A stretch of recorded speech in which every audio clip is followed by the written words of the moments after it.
Good morning, good evening, and good day, Croeso, and welcome to Flexy Fridays, your weekly roundup of the world of music as we perceive it to be out here in stormy Wrexham. And this week we are joined by Karl. Karl, I'm gonna have to ask, how do I actually pronounce your surname? It's a new one to me. It's as it's spelled. It's Hildebrandt. Hildebrandt. Hildebrandt. Okay, Karl Hildebrandt, who is on the show with us today. How's it going, Karl? It's all right, mate. Nice. It's wind's dropped a bit. Stopped raining. We're in the northwest, so we're used to rain. You know what I mean? Our birth certificates when we were born anywhere in the northwest should be laminated straight away. You know what I mean? We are the land of big parkers and big coats as well. So it's got all good. All good. How are you? How's it going? Yeah, it is going good for me.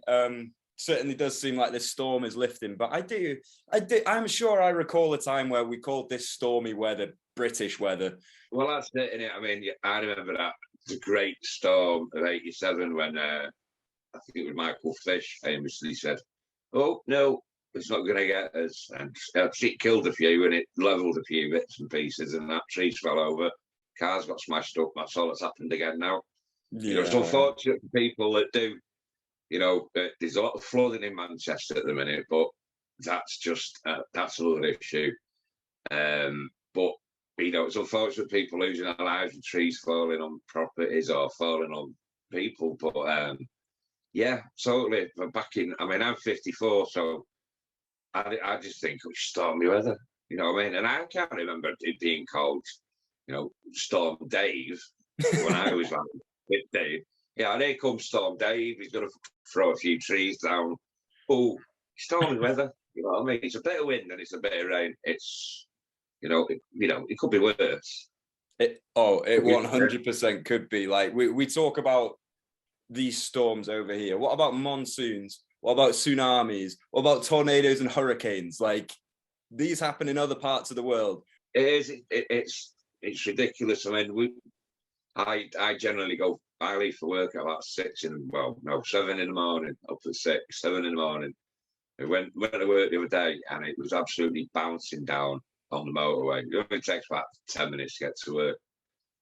And it was bouncing down and the wind and everything. And I thought the roof was coming off the block I worked on when I went out to get me break. And then come about 12, bright sunlight, we had to shut the curtains. So, you know, weather has changed. Whether it is, you know, well, it's not weather. It is down to global warming. It is down to the way that the world's been run. So we're getting more storms. But by actually sort of, I can't think of the right word, actually naming them, giving them a name, and then actually asking people to vote for a name, it's a storm. You know what I mean? It's not sending a being, it's a storm. You're not naming a new baby or a cat. We're going to have wind and rain for a few days. Get a big coat on or stay indoors, like you said, and that's, you know. Yeah, it really is all there is to it. Yeah. But okay, so let's move on to the discussion of your music. So can you tell me a bit about your musical journey so far? Right, well, I won't start at the beginning because, like I said, I'm 54, so that's going to be a little bit of a long one. This it might be like the director's cut. Normal, learning guitar in school, play around on guitars for years. Got a drum kit, did a bit of drumming. Got a bass, did a bit of bass, and then I've always written stuff. I've always written poetry and spoken word and that. And then when I got to about the age of about 49, 50, the crowd have already been doing stuff in Manchester musically. A couple of people asked me to join a band, so play bass with them. So yeah, why not? So bit of investment and got a decent amp, got a decent bass, and joined the band. Rehearsed, fantastic. In the band was Chris Bridget from a band called Dubsex. He's currently in a band called Cold Water Swimmers. Fantastic Manchester band, and him and Carrie and Selena are in co-op swimmers. They've been around Manchester scene for years, but I played with him and Funky Si out of Ian Brown's band and the Fall. So he was on drums for us, and I've done a couple of projects with Si. And that's the rock and roll side of it. We lasted about 4 or 5 gigs in that incarnation, and then they got a few more members, and they actually supported the Stone Roses at Wembley on the first of the many Stone Roses I Want a Pension Top Up tour. You know, like, we're not touring again, but we'll play everywhere. Yeah. So they went on to do that, and then I'm good friends with a lot of people, a lot of the Manchester lot. But when I left them, I just thought, I've got words. And the thing with bands is you've got all the unnecessary baggage that bands carry around with them, and including I had a bass amp that weighed like 3 times my own body weight. So you're walking upstairs, you're doing loadings, you've got flight cases, you've got drums to carry up. You know, it's all that sort of tackle. So I thought, hang on a minute, I've got words, I've got a Sharpie, and I've got paper, and I've just written my thoughts down over the years, like snippets of conversations I do a load when I'm on the bus or on the train now. And just decided to just write, because, you know, ego, I don't have to rely on somebody behind me getting the drum pattern right, or the guitarist or the singer getting the words right. It's just me and literally my ego. And it's not like it wasn't difficult to do that transition. So I started making music. I still play the bass, still play the guitar, still write tunes and stuff, but I do loops now with this spoken word stuff, and it is tunes. And that's what I'm concentrating on at the minute. Initially, the project is called Gust, and initially what happened was I'd planned to do it as a live thing with special guests. I'd do the music or get musicians in to help out, and then I'd have special guests doing pieces of my poetry and my spoken word. And it'd all fit in, and it'd all be like Manchester luminaries, got a load on the list. But obviously 2020 came, lockdown, so that all fell apart. So I just concentrated on writing and getting loops and little tunes together. And that's how it sort of went from, I suppose you could class it as like a midlife crisis, but it wasn't a crisis, it was a change in direction and a change in concentrating on what I was feeling and what people were feeling. And the couple of tracks that I've sent you, they basically explain in their own way the journey, so to speak. I started working with people remotely during lockdown, and one of the pieces that I sent over, that was done remotely. Then the last piece, which is somebody doing a famous person's voice, but one of my pieces over one of my tunes, is the other end of the journey. It's what I'm doing now and what I'm doing live at the minute. So I always like the word organic, because pen, paper, write down. Even if you've not got that, do it on your phone. I've got loads of voice notes and stuff. So that's my journey, really. And I've got to the place this year now that we're sort of sneaking out of lockdown on our bellies and being careful, hopefully. Where I've actually got a tour of sorts, and I've got loads of opportunities this year that won't be curtailed by, are we staying in, are we going out, should we do this, should we do that? And like I've said, I work for the NHS. I go through 20 or 30 masks a day and pairs of gloves and aprons, and so I always keep myself safe anyway. So it's nothing. It's no incursion into my sort of liberty as such. And again, that's part of my journey. I write about that. I write about the NHS as well, or what I'm feeling when I'm working, and it's sort of, it's got me to the stage now where I'm fitting in stuff around work. So, and it does work. I mean, I'm an exile on Merseyside now, so I'm a man in exile. So, and it's all right. Well, I know most of the my colleagues have accepted me. Yeah, and that's what's coming up. I've got loads of opportunities this year, loads to go at. So it's perfect. It's got to. It's not. I won't say it was an epiphany sort of situation, but it is similar to right. I think I've got to where I need to be now. Let's hope this year is going to be the year. You know what I mean? I've got loads of ideas, loads of gigs on the go, and that's my journey basically. Ah, that is exciting stuff, and I definitely wish you all the best with the upcoming opportunities, especially the live ones. One thing I would like to ask before we take a listen to one of the tunes you have sent over is you have a very unique sound. So I'm curious as to how would you personally describe your sound to somebody that has never heard a Karl Hildebrandt creation? I don't know. I've sent you 3 pieces over, right? So, like I said, the first one was done in lockdown, and it was myself and bedroom producer called Bobo Malanda. Check him out on all the socials.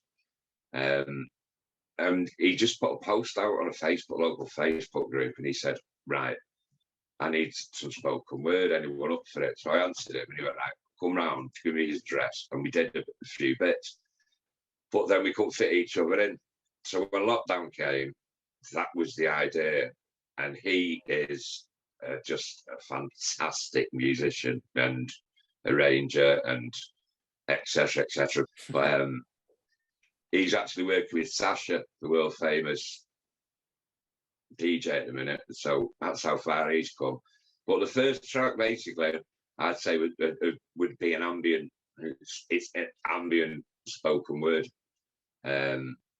Second track that I've sent over, which obviously you can, when you put that on, that's a little bit different. It's a little bit dubby. It's a little bit.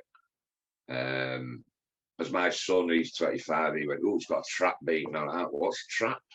Don't you know what trap is, Dad? I'm like, mate, if I did, then I might change the beat. But again, it's just loop. You know what I mean? I get a what's it. I don't put a genre on it. It's me just shouting and making a noise, and sometimes swearing. And then the third track, which is a pretty new one, it's an old piece, the actual written piece, but I use it as an introduction to gigs. So when I start, that's going forward on this tour. I'm just going to put that on as like an introduction piece because it's my own. I've done, I'd say, about 60 odd gigs in the last 2-3 years. 2019 before lockdown, I just used to turn up and just say to somebody, "Can I do a poem?" And they go, "You are?" I said, "Can I do a poem?" Yeah, well, while the other band are setting, well, the headliners are setting up, and I just jump on stage and shout at people, and I did about 40 odd.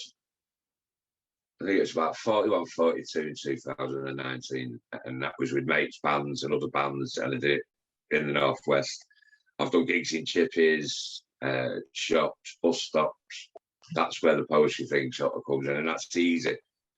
But going back to your original question, I always go off on a tangent. I just describe it as me. The tracks that I'm doing at the moment for the gig, I've only got about 4 or 5 that I've actually sort of worked comprehensively on. But I've got an armful of beats and pages and pages of words, so I've just got to get them together for some coherence, really. But I don't know, just a noisy Mancunian. It's just literally a sweary, noisy Mancunian that hopefully you'll have a dance or you'll get some kind of message or whatever from it, or some kind of comfort from the words and the music. It's because my head's full of influences. That's the thing with me.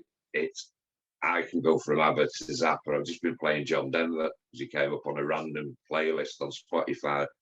It took me right back to the days when my mum used to love him.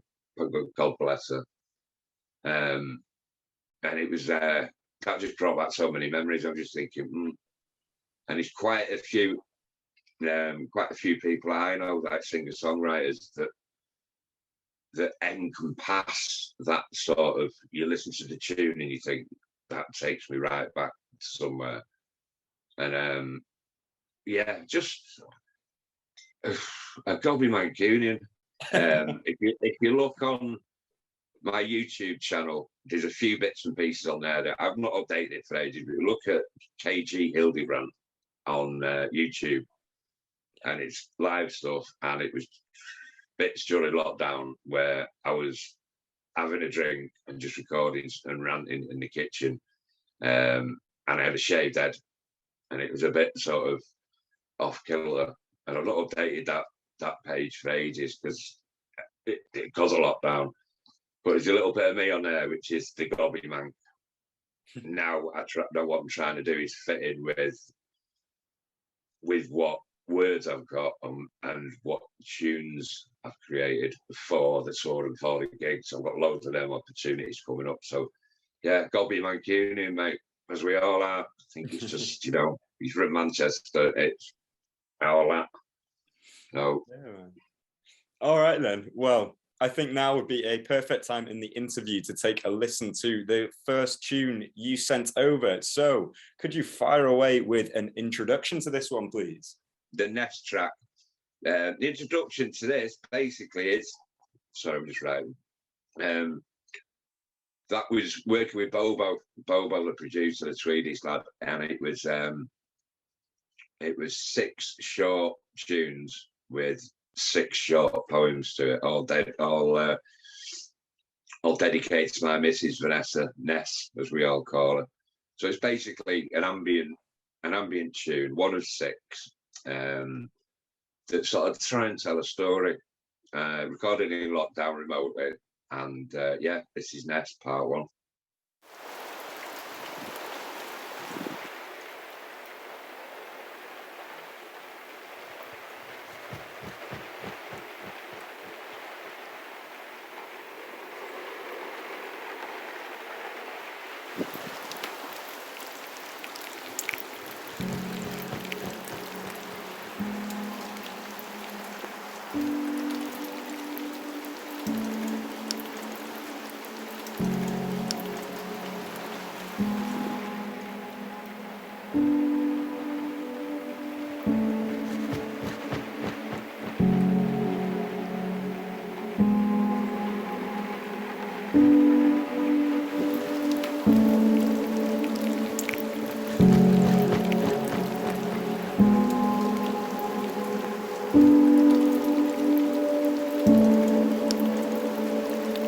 Genius doesn't steal, talent doesn't borrow. Talent is genius, no discussion. Tread the path you've chosen, you owe it to yourself.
Genius doesn't steal, talent doesn't borrow.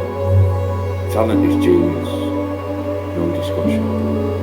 Tread the path you've chosen, you owe it to yourself.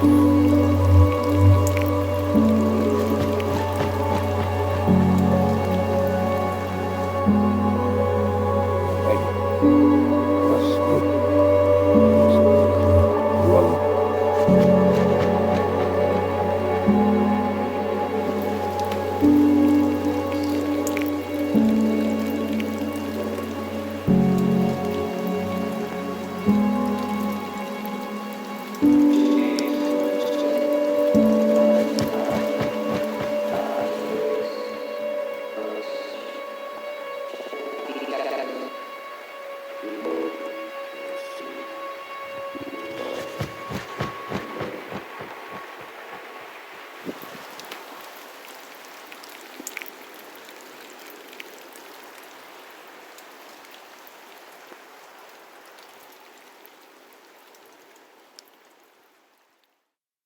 You just heard Ness, which is the first part of a project put together by our guest on the show today, Karl Hildebrandt.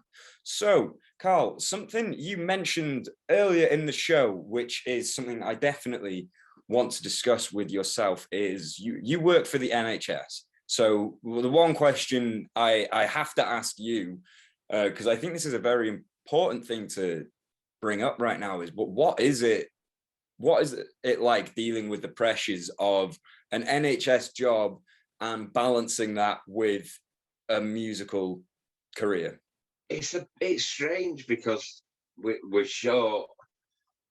We're short on beds. We're short on nurses. We're short on clinical staff. We're short on. I'm an HCA, so I'm basically a stormtrooper. As we class ourselves, we are the bottom of the food chain, but we do the most. It's changed. I've worked in domiciliary care in the past. I've been in the industry for about 14 years now. I looked after people in their own homes, looked after people, do visits. But the NHS side of it, working for the NHS right now, it's the most rewarding thing I've done. And I've done loads in my 54 years, well, 40 odd since I left school. I've done every job imaginable, but working for the NHS in its current state is knackering. It's hard work, it's long days, it's day after day after day, and there's opportunities to pick extra shifts up, there's opportunities to go to different wards. But juggling musically, what I tend to do is, if I've got any downtime, a lot of the time we haven't. So I work with Ness, my missus. I work on her ward, so we're working together at the same time. So she's on, I'm on. It's only today that I've managed to get a bit of time to do this, because I wanted to do it. I don't want to let anybody down with it. I do have to move dates and stuff, because I've got a lot coming up and I've got a lot of work coming up. But balancing it, I've got an app on my phone where I've got some loops. I've got it on my Chromebook. So when I get a bit of downtime, I'll just stand in the kitchen near the back door having a cig, and I'll come up with something. And it's as easy as that. I don't have to sit behind. I don't have to get the sequences out and the keyboards and the rest of it that I've had. All I need basically for my words would be a beat, a bit of bass, and a couple of pads, and that's it. That's it basically for me. Yeah. And if I give that to somebody else, or the idea or the genesis of that, which we are going to do going forward, and record them professionally in a proper studio out of our own houses, then that will be the next progression with it. So I'm quite lucky that I've got something compact on my phone, and that's the great thing about being digital. You know what I mean? I don't, and like you said earlier, the Gus project was supposed to be a live project. I didn't want to do any recording. I just wanted to get out, rehearse in a rehearsal studio, get a few decent names in to do little bits and bobs, and get some gigs, and then earn a bit of money. So now I'm in the position with the NHS. I'm doing hours, which are, you know, immensely tiring. I do special people. So anybody that needs extra care, I'll sit with them. I'll look after them during the day. So that can be like a 12-hour shift, day or night, where you just sat with one person. But you try to mend that person. So the impetus is you go in, you get a handover, and that's your shift. And it's a major trauma ward. So it says what it does on the tin, or it does what it, you know the phrase anyway. It's we could have all sorts, you know, some of the tales I could tell about that, you know what I mean? But music wise, I've just got to make sure that I'm off.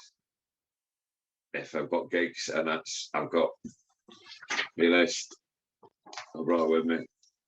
So I just got to make sure that, and it can be difficult. I'm supposed to go to Manchester tomorrow to do a little bit of a piece, but then I'm in early Thursday morning. It'll be work at 7:30 on Thursday morning, and I don't drive.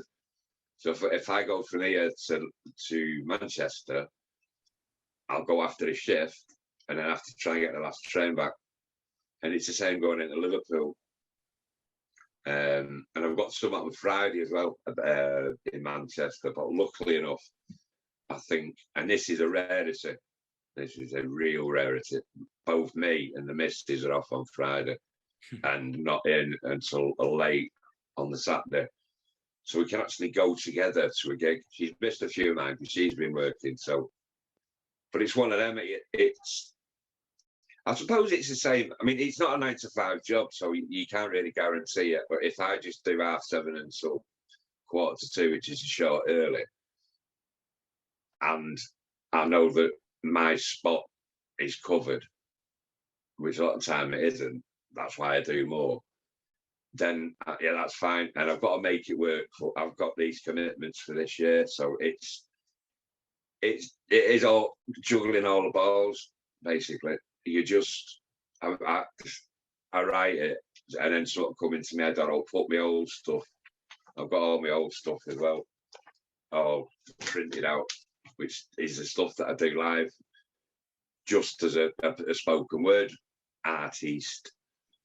So I've got enough in the cannon to sort of to just rely on getting a little bit of a backing track and a loop, and then working on that. Yeah. And again, organic. I've done the same track, a couple of gigs, but just slightly changed the words to fit. So that's it. It is quite flexible. Just having a loop. There's one of my mates, Patrick T. Davis. He does some fantastic stuff with a full band that have done the recorded stuff for him, but he'll do spoken word over the top. And he's supported some big ones in the past. And he's just check him out on Facebook or any of the socials. Patrick T. Davis. He's just mint and bit of an influence. Done a couple of gigs with him, supported him, and thought, yeah, do that. I won't do it as lo-fi as he's done it, and he's just more political than I am, I suppose, but fantastic. And there's a lot of stuff coming out like that.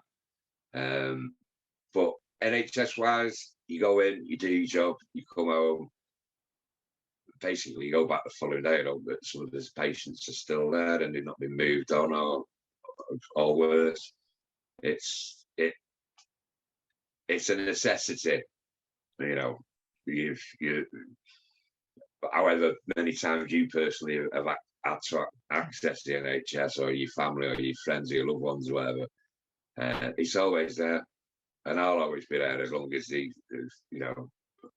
as long as I'm needed, and I'll find the time to do everything else. I've just got to juggle. Once I've got the date, then I can do my rota or ask and request what shifts I'm doing, and even if it means me changing clothes into work, getting changed out my scrubs, getting the train from around the car and going somewhere, which is going to happen in the next couple of weeks, then so be it. It's not easy because, like I said in the beginning, it's tiring. it's long hours. I could be sat there with somebody that's asleep for 12 hours, but I've got to monitor them. I've just got to make sure that they're comfortable. Got to turn every 2 hours. Got to do this. Got to do that. It's necessary, and I'll fit it in however and whenever I need to. That's your fish and chips for you. Oh, well, I do just want to take this moment right now to emphasize how grateful I am for you taking some of what little downtime you get as an NHS employee, taking a little bit of that time to come and speak to us, like, massively appreciated. Just big respect out to the NHS. I think anyone working for the NHS needs to hear that right now. Like, I don't think anyone watching this, there's no one watching this that hasn't at some point either had to rely on the NHS or knows somebody that did, and we need that. And there's a lot of uncertainty surrounding things, certain things going private and that, and it's quite scary. So all the support the NHS can get, really, we need to get that sorted, to be honest. Yeah. I mean, there is this. The NHS is, as soon as it went into being trusts, it was a money machine, because it was noted that it was a money machine. And even from Niall Bevan, when he started it in Manchester, the first NHS hospital, even then, the Conservatives had the idea about 2 or 3 years beforehand, but it was about 2 years before, but it was right at the end of the war, Second World War. So when the Labour government got here and Bevan said, look, we'll have this, he had the idea, started it. So it's always been a money-making machine. Fixing a hip costs money. Yeah. Pregnancies cost money. Having a baby costs money. So, but yeah, big up the NHS. It's there for you 24/7. If you want to come to Aintree A&E when I'm on a night shift and having me brew, which is out only half an hour, we got half an hour's break. If you want to come and see me, don't like the last idiot that was outside A&E trying to set fire to me scrubs with his lighter because he couldn't light his cig. I'm like, mate, what you doing? He's like, I come tonight, light my cig. So the cig's in your mouth and these are my clothing, so get that lighter up there. So that's Saturday night in Liverpool. Yeah. Well, I'm not going up in flames in polyester. I've got work to do. But big up the NHS. You'd be stuffed without it. Skin as well without it. So yeah, like we are so lucky to have the NHS compared to like the healthcare systems in other countries, and if we don't respect it, we're just gonna end up like those other countries that all get an absolutely, like, you see, it's like when it comes to privatized healthcare and, like, say the situation in America, you can see people that have worked their whole lives to be where they are at, and every penny they have earned ends up going towards one treatment, and then they come out of that treatment and their whole life, their livelihood is gone. They don't have a penny to their name, and because they've had to put it all towards just staying alive, and then they are alive, but they don't even have a place to live a lot of the time. Like that's how lucky we are with the NHS.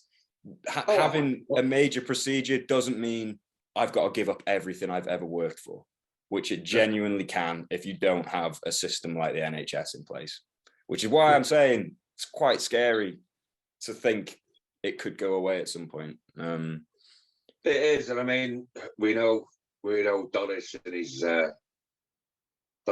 cabinet. There's government that we've got and we've had unfairly. We know that they've got investors ready to come in. Like I said, Branson's got his sticky fingers in it. And I think with the current sort of political climate at the moment, with the distraction that he's doing, I know we've got this Ukraine situation. it I wrote a piece a bit back called "A Good Day to Bury Bad News," and that's basically that was written ages ago. I have to dig that out actually, but it's all going to be stealth. Like I said, a hip replacement operation would cost about 10 grand. You know what I mean? Because if we do go the American way, because like you just said, we'll just be absolutely up the creek we won't even have the boat, let alone the paddle. We'll just be, it'll be just, can you float? Yeah, I can a little bit. It's disgusting. It's absolutely, I'm wearing not even second, I'm wearing scrubs at work that I don't know how many people have been through them, but I go to work in my civvies, get changed at work, get changed to come home, wash them. I've got about 4 pairs on the go. And the faded, they've got pen marks on them. You know, somebody else, like I said, you don't know how many people have been through whilst you're doing your job. And these people walking out making decisions, and you know that they're on like 5 times your hourly wage, and you're like thinking, hey, well, you need to do this. So we're doing this with this patient. Yeah, NHS, just everything's there. Everything's in place from your GP, your practice nurse, to your neurosurgeons, your chief medical officers. It's all in place, and it's all a money thing. But at the end of the day, it's a money thing where people actually mend you, look after you. That's my job. That's major trauma. They come in from whatever, car crashes, shootings, stabbings, falling off ladders, falling downstairs. We mend them. We either manage to get them back out and home, or they go to a ward where they'll have rehabilitation and get better. That's the essence of the job. Find them, fix them, move them on. Yeah. But it'd just be so horrendously sad if it was a case of, well, no, sorry, we can't look after you. You're 91. You've not got enough money in the bank on your bag. I worked for one place where they bought a new property next door to where the first property was. It was a respite centre for people with learning discs. And they emailed us and said, we need to fill next door. And these were the words, fill next door with clients or customers. And I'm like, these are people with disabilities. So they sent us a load of briefs over on the email, and it was like, there was no name, there was practically no explanation what the disability was, what the needs were.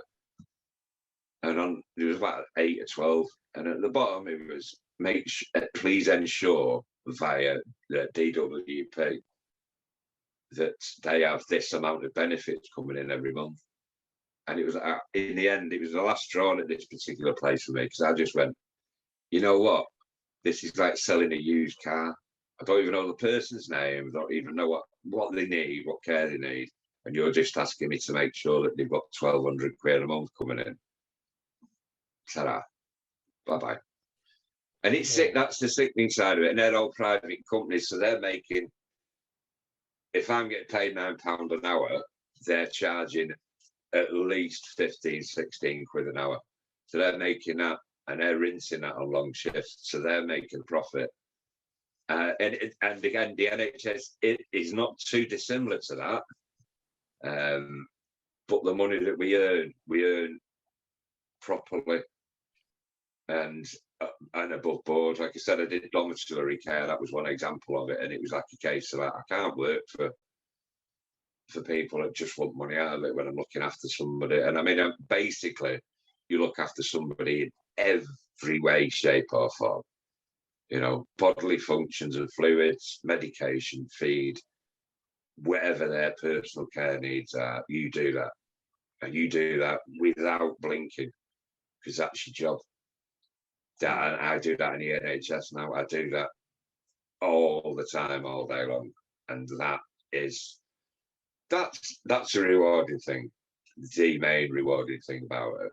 Obviously, I get paid, but I'd rather have it working than having it as fractured as it seems to be at the minute. Factoring people off for COVID, they got it themselves or family members, so they're isolating. It's that situation. It's weird, but we cover. We bounce shifts about. We do favours for each other, and that's how we get through and make sure that from going in to coming out and the next shift coming in, everybody's happy. Yeah. Everybody's settled.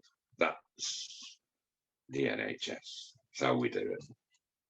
I think something as well, just as you've been talking there, I've just been thinking this over in my head. There's a bit of a connection between people that are willing to get into the realms of hospitality and sort of frontline care work, things like this. Of course, working for the NHS, I'm including that in this category. But for the people that get into that with pure intentions, that it is not about the money, that's something that is actually connects the two things you do as an NHS worker and a musician. Those are two things that you get into. You don't get into that to make money. You get into that because you have a passion for the work it is you are doing, and whether that is saving lives on the NHS or you're passionate about music, arguably you can say, yeah, saving lives, not even arguably, saving lives is more important. But there's both, like, yeah, those are both very sort of, this is not about the money, this is about the passion, the experience of doing it, the ability to improve someone else's life or perception. But yeah, we've talked quite a bit about the NHS, and understandably, you have quite a lot to say on that matter, and I'm very grateful for you sharing that input with us. Let's get back onto the topic of the music now. So can I ask, is there anything in particular that like inspires you to write your music? Just music in general. I said earlier, I can go from ABBA to Zappa and everything in between. Literally, I've got the most varied taste in the world. But probably people will doubt that, especially a few of my mates. But yeah, I just if I play something, because what I generally do is I'm living in a house obviously with the missus, and generally two young adults and 3 dogs. So if I try and plug my guitar in or the bass in the living room and just have a noodle, I get 3 Jack Russells singing along. So it's a little bit difficult to work in that sense, hence why I've got the loop thing. It could be anything. I listen, like I said earlier as well, I'll repeat myself. I love repeating myself, by the way, just to make the point. Snippets of conversations I write down. I did a thing when I used to get 2 buses to work every morning a few years back, called Bus Dimps. And it was just overhearing people on getting on for an hour and 10-minute 2-bus journey, just observing people getting on. The words are observational, and like I said, with a couple of, I've got a particular track, and it's that organic thing. So I listen to a tune, and I've done it loads of times. I've got one which went down pretty well at one of the last gigs. It was just after the Bard of Stretford, as we call him in Manchester, Mr. Stephen Morrissey. The piece I wrote ages ago was called How Soon Is Now. So it was just after he wrote that letter to Johnny Marr about stop talking about me, and it went down a treat. I got quite a few Manchester luminaries that I've admired for years, emailing me or inboxing me saying that was fantastic, you made the point. And I'm like, well, I wrote it about 4 or 5 years ago, and that's the thing with words. What I've done with how down now is soon. You'll always find in any of my poetry or any of my songs to be a lyric. And I normally challenge people at gigs. You find the lyric from a famous song. You find it, I'll give it £1. And only one person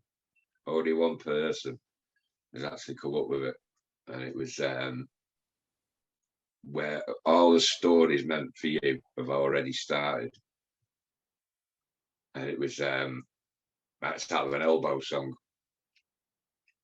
And the person that actually I gave the £1 to was the bass player out of Elbow. Well, of course, he got it. You know what I mean? But it's you're like,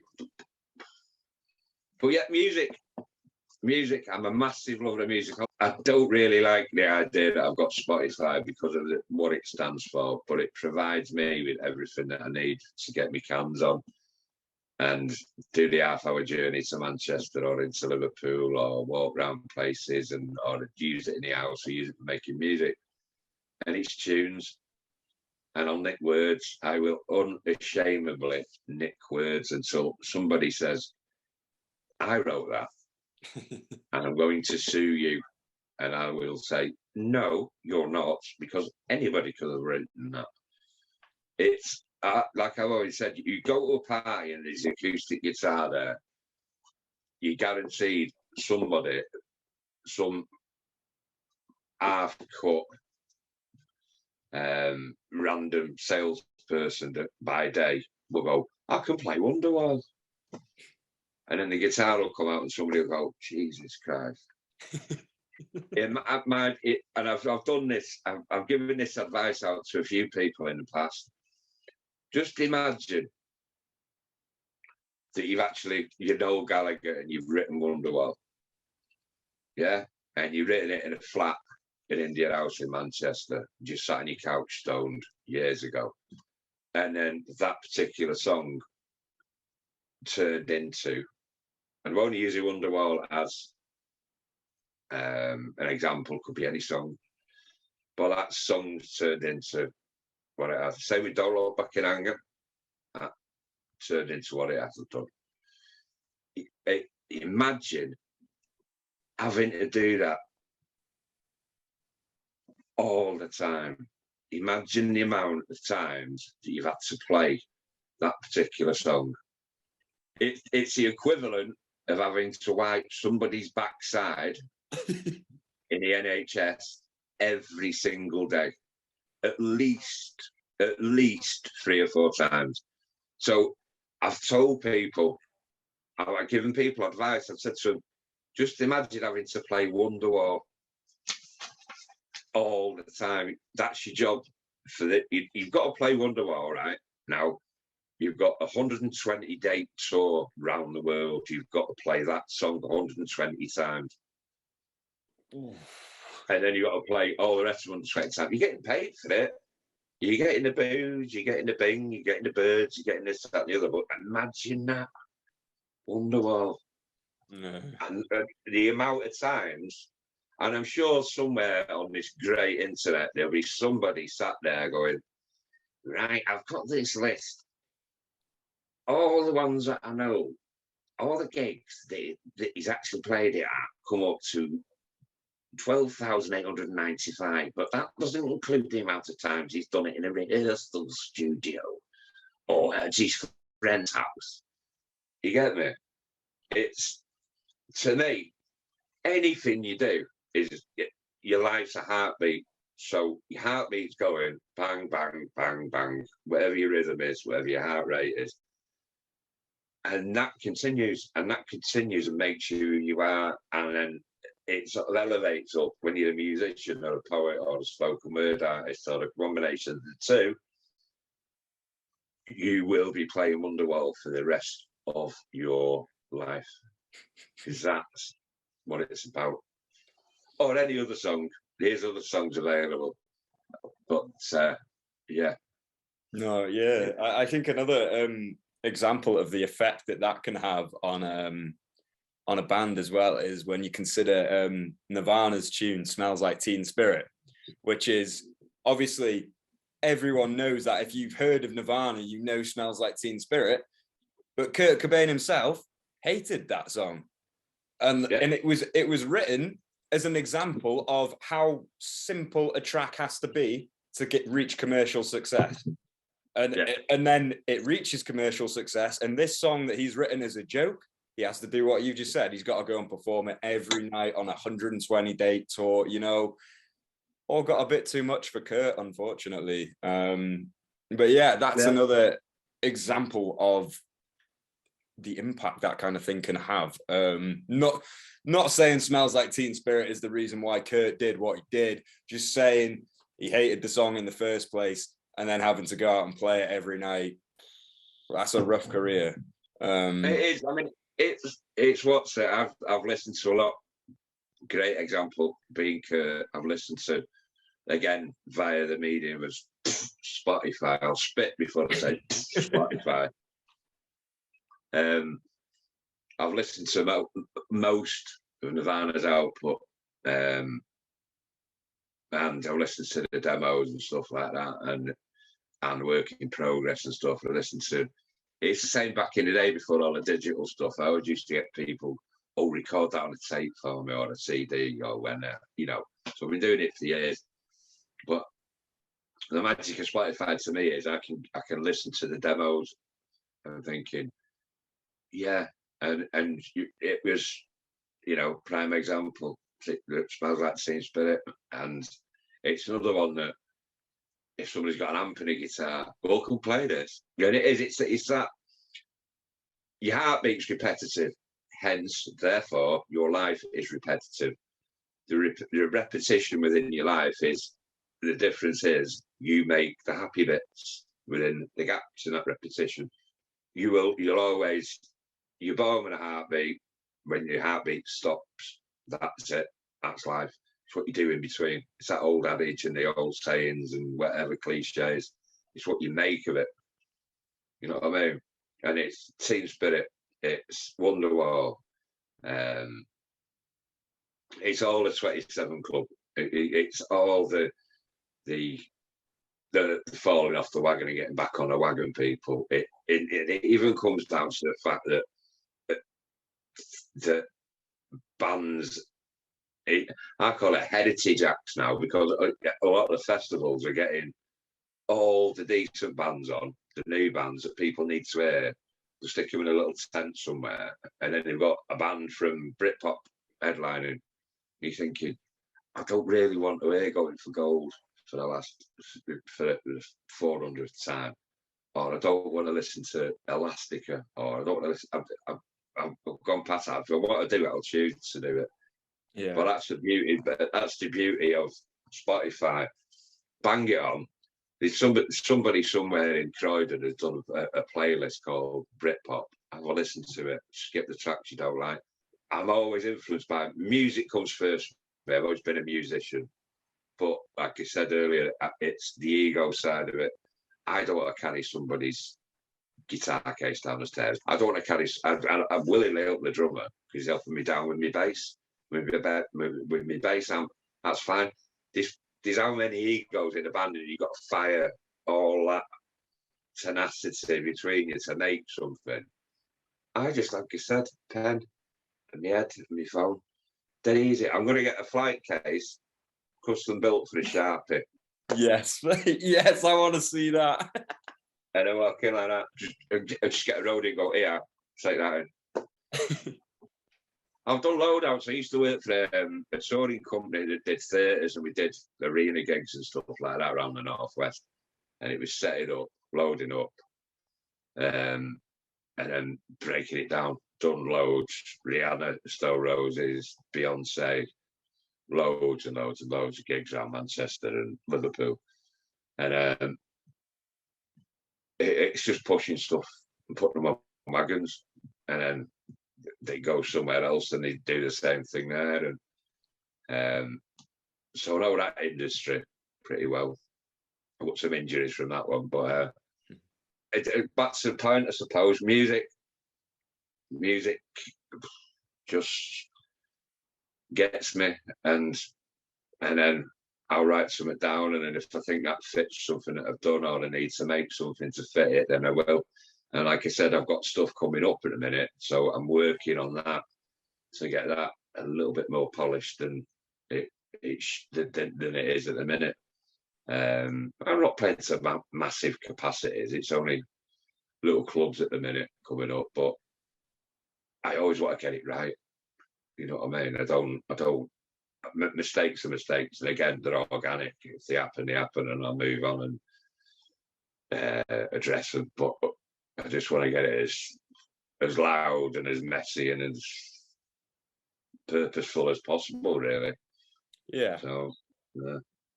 Okay. Well, I think right now would be the perfect time to take a listen to the second tune that you have sent over for us to hear. So, yeah, what tune are we playing next? Next up will be a track called. Well, I won't even tell you the title because it's in there, and it's repeated quite a few times. It's a little bit political, and what you can do is try and spot or try and name the samples, the voice samples. It's about 10 minutes long, and it's words put over one of my tunes and then remixed and dubbed up by a mate of mine called Lord Zonka, who was big Audio Dynamite DJ back in the 90s, band with Mick Jones out of Clash. And he remixed it for us. It's, like I said, guess the title. And it's about 10 minutes long, so if you want to go for a wee before it comes on, or put a kettle on, do that now. But enjoy it, and it's self-explanatory. Awesome. So take it away with that tune, and we shall see you in about 10 minutes.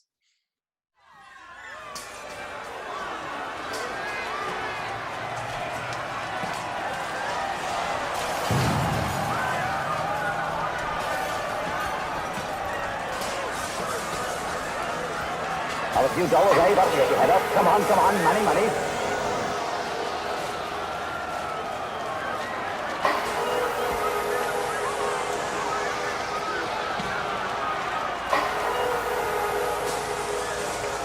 A few dollars, eh? That'll get your head up. Come on, money.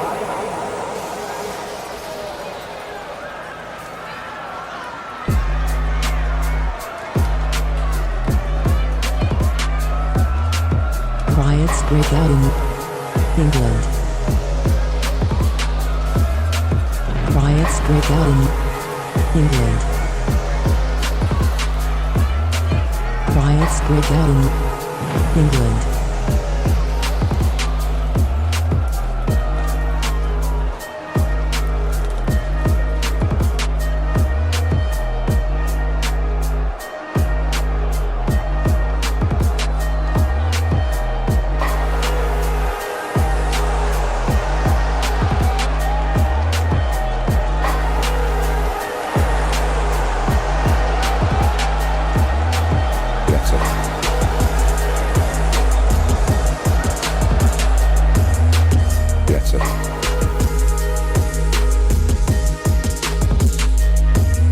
He's trying to pick the crumbs off the tables of children again.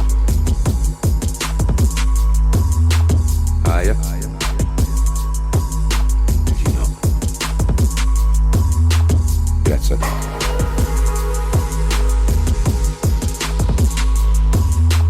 Get it.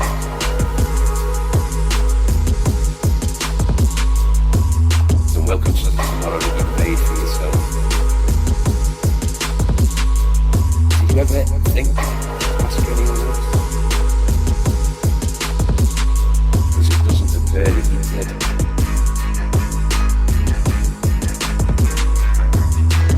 Yes, sir.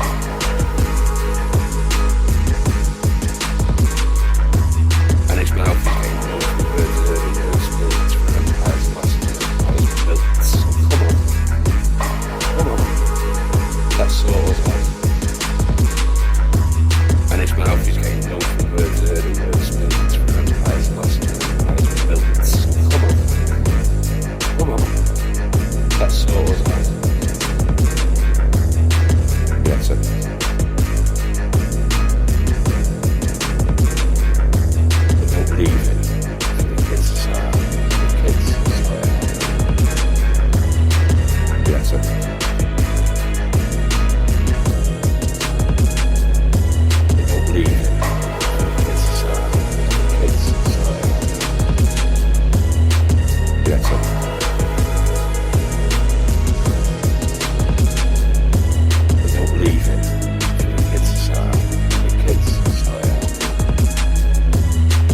Better.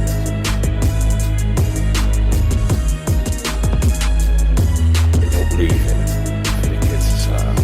The kids society. Better.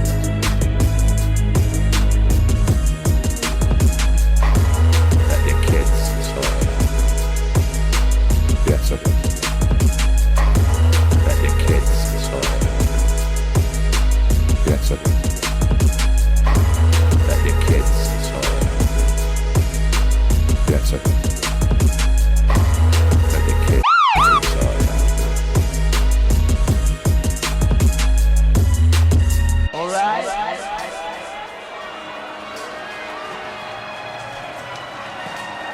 All right.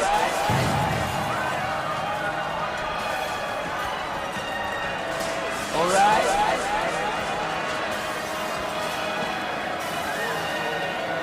All right.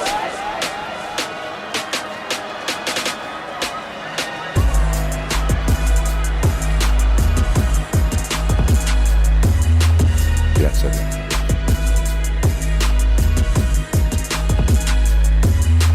Better.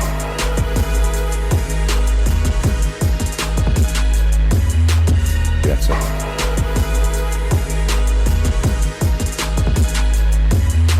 No whispers. No whispers. Let's just shout. Shout. Shout. And who can we trust anymore? Probably just yourself. No one else, to be honest. And sometimes I don't even trust me. You see.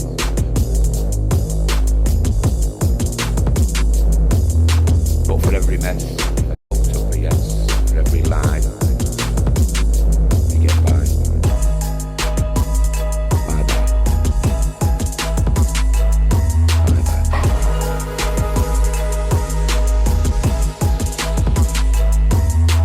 Better. But we need to know from Britain, and this is the critical point, what it envisages.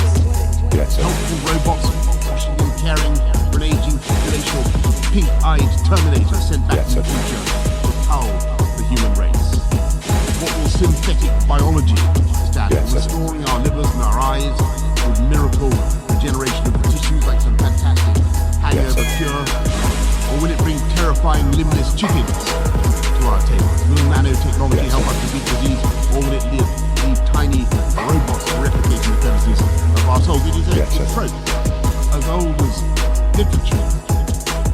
This government is delivering a fantastic agenda in tackling climate change.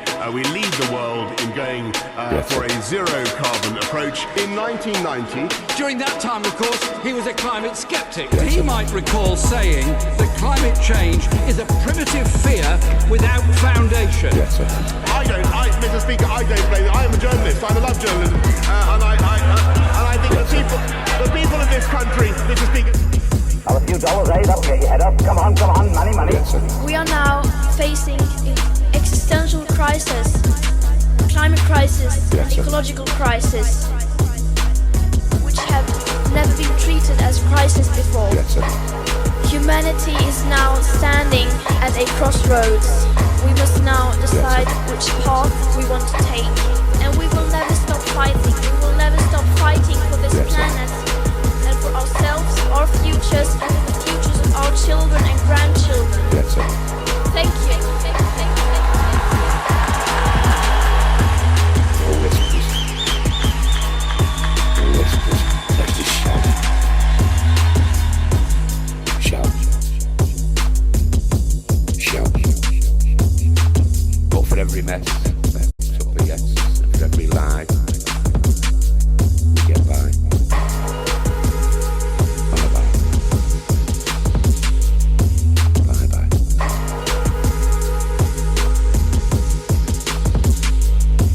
And his mouth is getting no for words built for empires lost and empires built. So come on. Let's sort it out.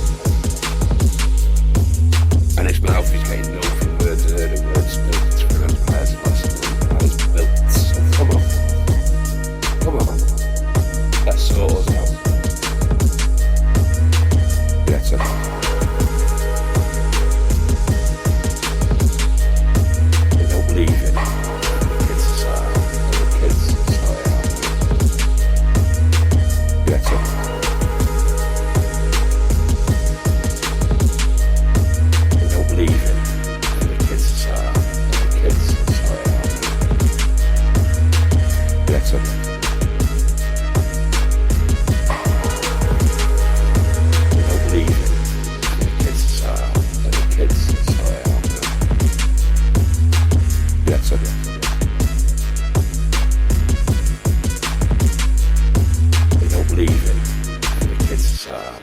kids sort it out now.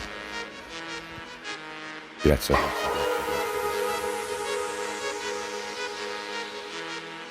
Let the kids sort it out now. Greta. Let the kids sort it out now. Greta. Let the kids sort it out now. Greta. Let the kids sort it out now. Let the kids sort it out now.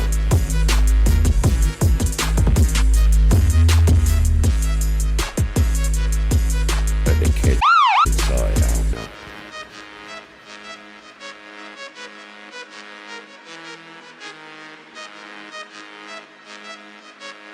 All right.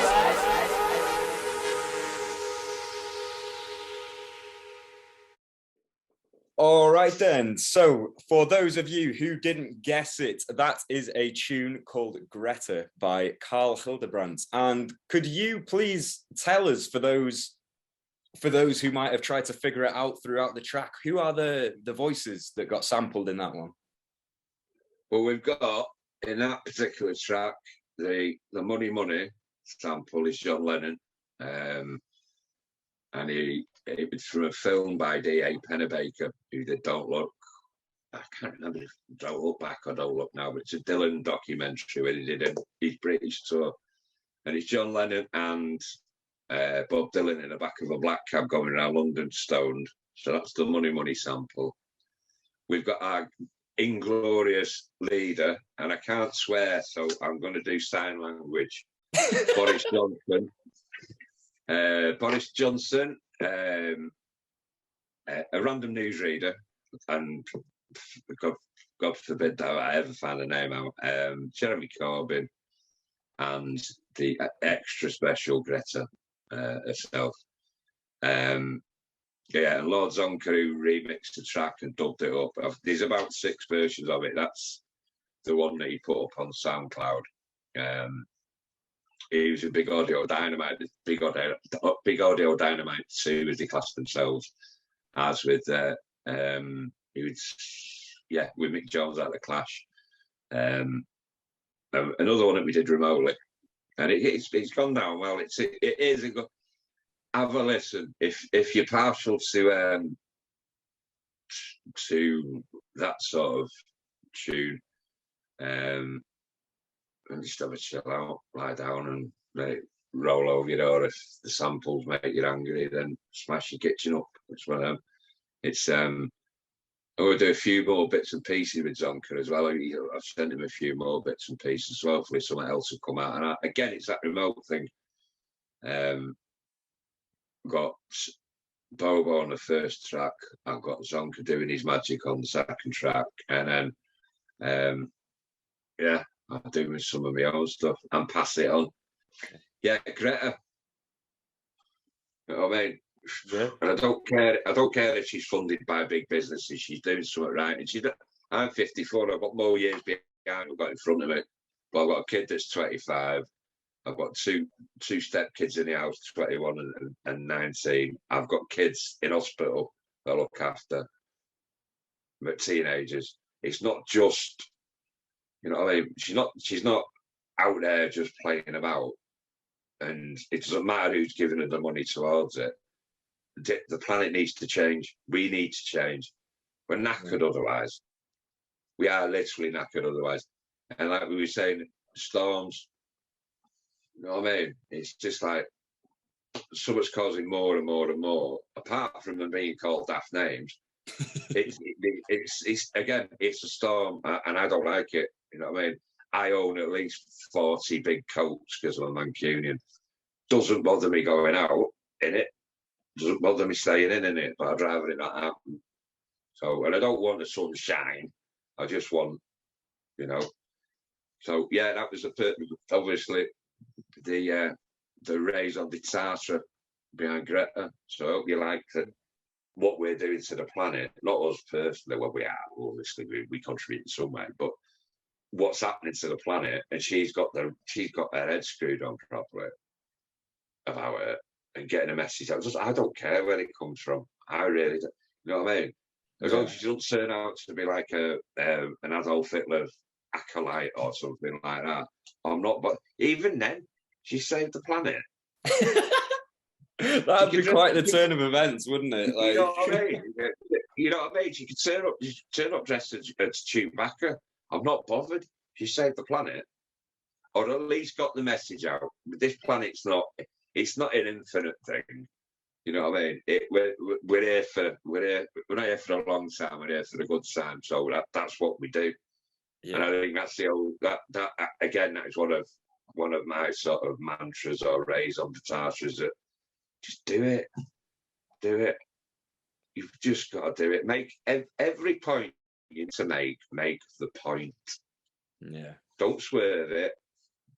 Don't ignore it. If something comes up, deal with it. Yeah. You know, even if you can't deal with it, you've not got the strength to deal with it immediately. Deal with it over time, because that's exactly the message that Greta tune is trying to get across. He's aligning it. You're trying to steal the crumbs off the tables of children again, and that's all that's happening, because it's not. It's future generations that this planet's been ruined for already. So big up Greta. Yeah, man. But no, big up Greta. Big up the NHS. We're giving everyone the necessary shout outs in this episode. But yeah, speaking of making a point, where can our audience stay up to date with the points that you are making online? I'll come up with it. Right, is it? Right, I'll start. I'm currently touring with a band called V. That's V-double-E, and then V. They're called VVV. I've done a couple of gigs with them. So the next gigs that are coming up with them is I'm playing the Ferret, which is in Preston, a nice little gaff, tiny little intimate place. I don't know what cap is on that, but that'll be a nice one. It's supported by another band called Factory Acts, which is quite good. Check them out on the socials. And there'll be me opening up, being gobby with my microphone and my megaphone. Oh, I forgot to bring my megaphone. It's in the other room. So the 11th of March at the Ferret in Preston. 18th of March at the Kazimar, which is in Liverpool. Same lineup.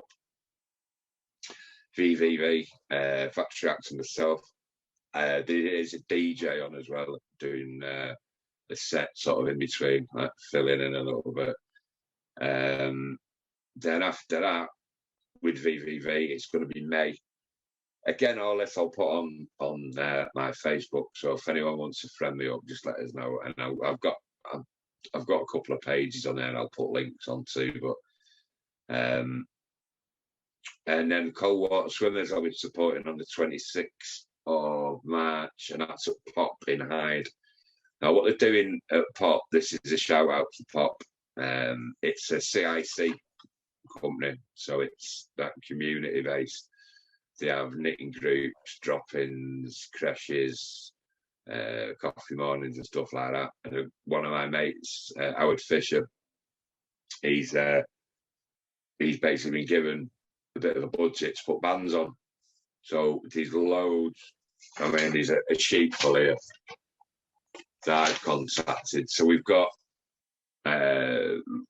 quite a few. We're booked through to about June. And from gathering from what Howard's told me the other day, I'm going to end up supporting about 300 people. Do you want to support them? We've got them on board. So there's loads. These bands like the Battery Farm, Red Stains, Leon the Pig Farmer. He's a good poet and spoken word artist. He's got a band called Dirt, Lines, Red Stains. I'm reading off this because there's that many on it. We're getting confirmation back quite often on that. So that's another thing that comes to. But me, Next one will be Preston, then Liverpool, and then Hyde.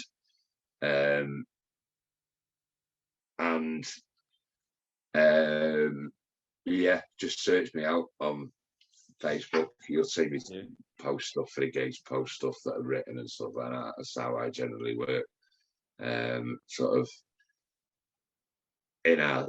articulately messy, and obviously swearing quite a lot. Okay, well, so there is definitely plenty to be looking forward to in the coming months from Karl Hildebrandt, and I will be sure if you fire any relevant links to what you've got going on, send them my way. I'll put them in the description to this video so our wonderful audience can stay up to date with yourself and what you have going on. Now, before we wrap up this interview, I would like to give you the opportunity to just leave our audience with a final Karl Hildebrandt message. You're never any different today than you were yesterday, and you're never going to be any different tomorrow than you were today. But just embrace now, and then do that, because that's what it's about. That's what human is about. You know, and I'm not a massive Killers fan, so don't hate me on that one.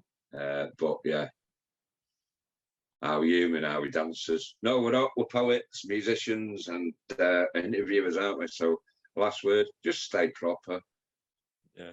Be good to yourself and others, and stay safe. Awesome. What a wonderful message we have right there. And we will be taking a listen to a third and final Karl Hildebrandt tune after I do this little sign-off speech. So before my little sign-off speech, just quickly, what is the name of the final tune we are playing from you? The last track is called Crackling, and it's a piece that I've done on poetry evenings and stuff, just listed as a standalone piece. And crackling, basically explain it, is what you do is, it's like when you get, say, a joint of pork and you got the crackling on the top, you take that off, that's good in itself, and then you've got the meat underneath. Apologies to any vegans or vegetarians watching, but you've got layers. We've got our epidermis, we've got this, then we've got our epidermis, then we've got the other dermises, then we're down to bone and down to marrow. So crackling is an introduction to me and what I do. And this mix was done by a guy called Paul Lush, who runs actually a reggae sound system called Nucleus Roots. Check them out as well. I'll bang the links on in a bit. Yeah. And he just basically put the words to this tune that I wrote. And the drum beat goes on a little bit at the end because it is basically the work in progress, but it's called Crackling. And listen to the words. And again, there's £1 at stake for recognising whose voice my piece has been spoken in for this tune. So this is Crackling. Awesome. And so before we fire on with Crackling, I just want to say massive thanks to our guest on the show today, Karl Hildebrandt. I've genuinely been really intrigued by the direction this conversation has gone. And I think we touched on some quite deep topics earlier, talking about the NHS and that. So yeah, massive thanks again for taking the time out of your day and the very little downtime you get to come and speak to us over here on Flexy Records, the record label based out of Wrexham. That is the reason why I'm running Flexy Fridays. And yeah, so to stay up to date on anything Flexy Records related, there will be a link tree in the description to this video. I shall also be sure to link any relevant Karl Hildebrandt links as well. So I think it's about time I leave you with the Karl Hildebrandt creation known as Crackling. So take a listen to this, and until next week, ciao for now.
sketchy idea of height, weight, and gait, color, hair, and eyes.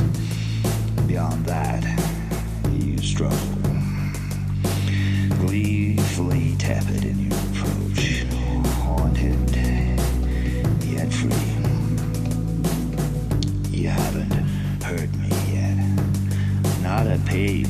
You don't know what's coming next, what I might say or not say, what may tumble from my tongue. I can see you're looking forward to it though, all clenched in anticipation. You won't understand this at first. I may stumble over syllables and end up quietly confused, but you will become familiar with the reasons I do me. The purpose, of course, to never become hoarse. And I'm not here against my will. Under my own velocity, eating my own ferocity. And I'll wash the lot down with a chilled glass of love.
I am trying my very, very best not to swear.